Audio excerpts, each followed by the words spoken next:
everybody, it's Christina from Creations with Christina, and I had a couple of you request how I made this little rosette using, I actually used this paper tray ink Victorian lace die, but I thought I would go ahead and show you how to do it using just a regular border punch. So this is one I made, and I'm going to show you how to make this one that I did with the Stampin' Up, or not Stampin' Up, Martha Stewart spiderweb around the page punch. So let's go ahead and get started. The first thing you're going to need to do is cut out a piece of cardstock. This one is cut out 1 inch by 12 inches. And you're just going to go ahead and punch your border, and you're going to do the entire 12-inch piece. Okay, so I went ahead and cut out or punched out my border. So what I'm going to do now is using my Martha Stewart scoreboard, and I like this board because it has the 1/4 inch or even the 1/8 inch and the 1/4 inch mark, and you're going to go ahead and start scoring your cardstock at 1/4 inch. So you're just going to do that all the way down your 12-inch piece.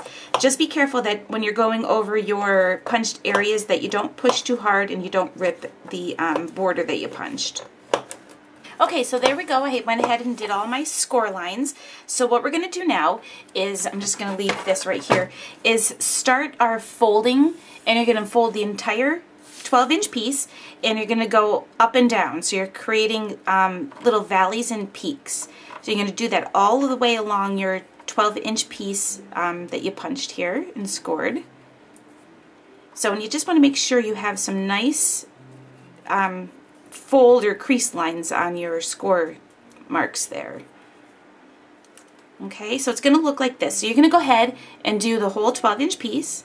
Okay, so I went ahead and did all of my folding. So the next thing we're going to do is we're going to go ahead and make a ring. And what you do with this is that you're going to take your two pieces and overlap them. So you want to make sure that when you're overlapping, you're adjoining them just the same as, you know, when you want to make sure the peaks and the valleys line up.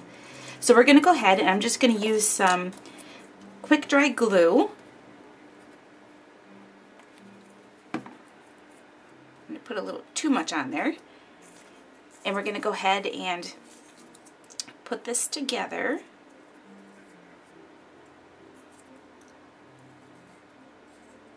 Just like that.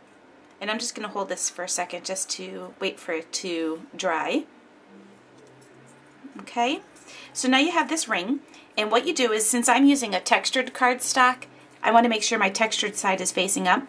So I'm just taking my ring that I made and kind of pushing the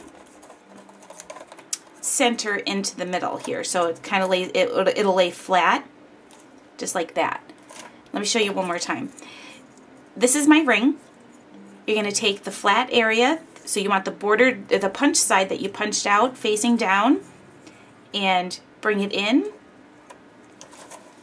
and then smush it together, just like that. Okay? So let me get my scoreboard out of the way.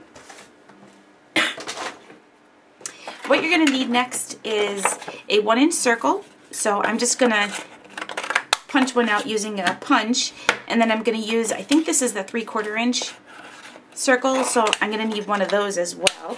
That one always goes flying on me. There we go. And then I have my glue gun all heated up because I found that it's a little easier with the glue gun. So using the 1-inch piece, I'm going to kind of put this over the top because I'm going to put the glue, and I'm just going to go ahead and adhere this right down just like that. So I want to be kind of ready. But actually, that's not going to work as easy. I'm just going to go ahead and add my glue. So you want to make sure your glue gun is nice and hot. And then I'm going to go ahead and adhere this, or squish this down one more time. And you kind of need to work a little fast because you don't want your hot glue to dry too quick. And I'm just going to hold this in place for just a second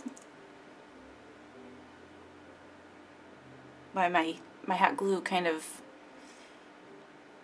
cures there a little bit.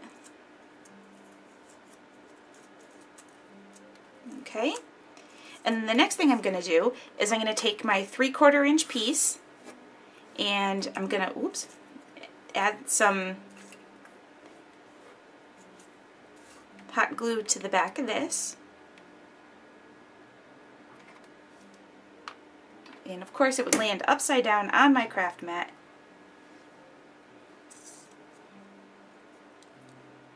And then I'll just stick that right on the top. Well, I made a mess out of this one. Let me get that glue off there before it really destroys my mat. There we go.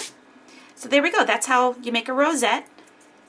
And then you can use any kind of border punch you want. You can use just a scallop border. Any of the Martha Stewart borders would be really nice with this. So, but you can't even tell that I used the spiderweb punch.